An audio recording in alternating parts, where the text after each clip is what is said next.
Good morning students.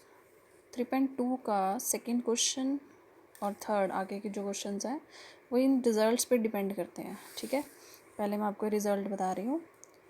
देखो, आपको दो समीकरण दिए होंगे। x का जो गुणांक होगा वो a1 होगा। पहला समीकरण है ना, इसलिए 1 लगा रहे हैं, ऐसे याद कर लेना।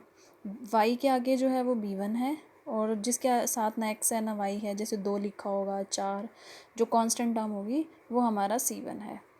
फिर दूसरा समीकरण चल रहा है तो 2 लगाना है बस आपको। ठीक है, x के आगे a2, y के आगे जो है वो b2 है, और जो बचा है वो c2 है। ठीक है, बराबर में 0 कर देना। अब ये हम चेक करेंगे, a1 को किससे भाग करेंगे, a2 से, b1 को किससे भाग करेंगे, b2 से। इसकी ज़रूरत नहीं है इसमें। अगर वो दोनों बराबर नहीं आते तो इसका मतलब दोनों रेखाएं क्या करेंगी, प्रतिच्छेद ऐसे काटेंगे एक दूसरे को। ठीक है, किसी बिंदु पर, एक ही बिंदु पर काटती हैं, वो ये बिंदु हो गया।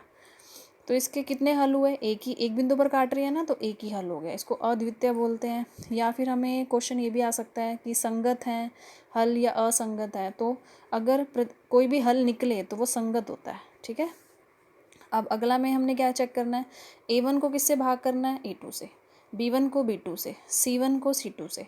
मतलब x के गुणांक को x के गुणांक से, y के गुणांक को y से, और बचे हुए को उसी से। ठीक है, भाग करने पर अगर तीनों ही बराबर आ जाते हैं, वो रेखाएं होती है संपाती। संपाती होती है एक के ऊपर ही दूसरी रेखा बन जाएगी। जब हल होता है जहाँ वो काटती हैं, जब एक दूसरे के ऊपर ही बन रही है तो बहुत सारे ऐसे बिंदु आएंगे जो दोनों रेखाओं पर होंगे, पहली वाली पे भी और दूसरी वाली पे भी। तो इसके कितने हल हुए, अनेक हल हुए। ठीक है, अगर हल निकल रहा है तो ये भी क्या आएगा, संगत ही आएगा। फिर हमें चेक करना है, a1 तो a2 के बराबर है, a1/a2 बराबर b1/b2, लेकिन तीसरा बराबर नहीं है, c1/c2। तो रेखाएं क्या होती हैं, समांतर। समांतर रेखाएं जो कभी नहीं काटती, तो इनका कभी भी कोई हल नहीं निकलता। इस परिस्थिति में हम इसको असंगत बोलते हैं। ठीक है, अब इस पे बेस्ड क्वेश्चन करते हैं, आपको उससे समझ आ जाएगा। देखो, मान लो मैंने ये क्वेश्चन उठाया, अनुपात इसी का प्रयोग करके a1/a2, b1/b2, c1/c2 हमें बताना है कि रेखाएं प्रतिच्छेद करेंगी, संपाती हैं या समांतर हैं। संपाती जो एक के ऊपर दूसरी बन जाती है। ठीक है, अब आप अभी आपको रिजल्ट याद नहीं है तो अभी हम शुरू करते हैं। a1 क्या है, पहले ये देखो 5, पहले ये फर्स्ट वाले लिख लो। b1 कितना है, y के आगे क्या बढ़ा हुआ है, -4। c1 कितना है, 8। a2, अब नीचे वाले समीकरण पे आ जाओ, 7। b2 कितना है, 6। c2 कितना है, -9। अब आप चेक करो, पहले दो ही चेक कर लिया करो, पहले a1/a2 और b1/b2। अब बराबर है या नहीं है अभी देखते हैं। a1 कितना है, 5/7। b1 कितना है, -4/6। ये कट के कितना बचेगा, -2/3। तो क्या ये बराबर है, नहीं। तो अगर a1/a2 b1/b2 के बराबर ना हो तो रेखाएं क्या करती हैं, प्रतिच्छेद करती हैं। तो आपको सीधा बस यहाँ यही लिखना है कि समीकरण युग्म द्वारा जो निरूपित रेखाएं हैं वो एक बिंदु पर क्या करती हैं, प्रतिच्छेद। आपको ये लाइन लिखनी है। ठीक है, अब इसका हम एक और पार्ट कर लेते हैं।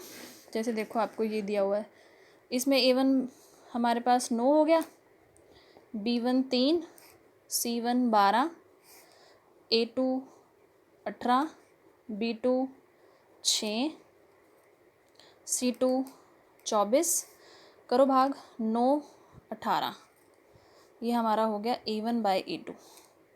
b1/b2 कितना आएगा, 3/6।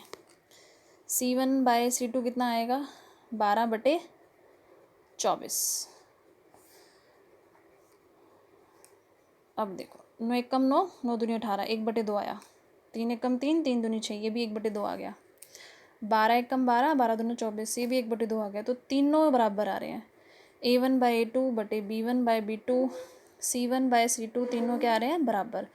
और अगर तीनों बराबर आए तो रेखाएं क्या होती हैं, हमारी संपाती। ठीक है, अब तीसरा क्वेश्चन देखो। तीसरा क्वेश्चन भी सेम इसी पे बेस्ड है। अब इसका ये पार्ट आपको करना है। ठीक है, अनुपात A1/A2 B1/B2 C1 की तुलना करके रैखिक युग्मों की, बस ये बताना है संगत है कि असंगत है, वो मैंने आपको बस समझा दिया। अगर कोई हल निकले, जैसे रेखाएं एक दूसरे को काट रही हैं, एक दूसरे के साथ है, कोइंसाइड या संपाती हैं, तब हम कहते हैं हल है, तो वो संगत है। लेकिन अगर वो समांतर आ जाएंगी तो फिर वो असंगत हो जाएंगी। ठीक है, इसका भी मैं आपको एक पार्ट करके दिखा देती हूँ। थर्ड का फर्स्ट पार्ट देखो, A1 कितना है 3, B1 कितना है 2, C1 कितना है 5, नहीं -5। ठीक है, इसको इधर लेके आना है पहले आपको, -5 बराबर 0, 5 को इधर लेके आओ। इधर से इसमें भी ऐसे करना है, 2x - 3y - 7 बराबर 0, तो C1 है -5।